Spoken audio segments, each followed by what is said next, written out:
হার্টের রিংয়ের দাম আগের থেকে ৩ থেকে ২৮,০০০ টাকা পর্যন্ত কমে যাবে।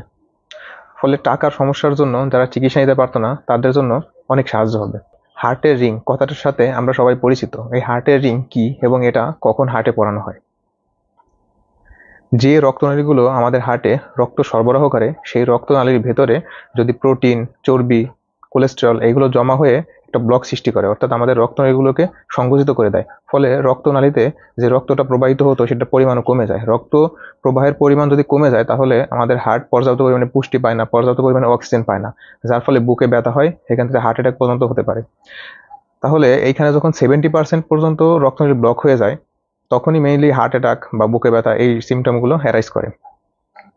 এই সংকুচিত হয়ে যাওয়া রক্তনালীকে আবার প্রসারিত করার জন্য অ্যাঞ্জিওগ্রাম করে ওইখানে একটা স্টেন্ট পরিয়ে দেওয়া হয়, ওইখানে একটা রিং পরিয়ে দেওয়া হয়। এটাকেই বলা হয় হার্টের রিং। রিং পরানোর ফলে সংকুচিত হয়ে যাওয়া রক্তনালী প্রসারিত হয়ে যায় এবং আমাদের হৃৎপিণ্ড আগের মতো আবার রক্ত প্রবাহ ফিরে পায়। ফলে সেখানে পর্যাপ্ত পরিমাণে অক্সিজেন এবং পুষ্টি পৌঁছাতে পারে।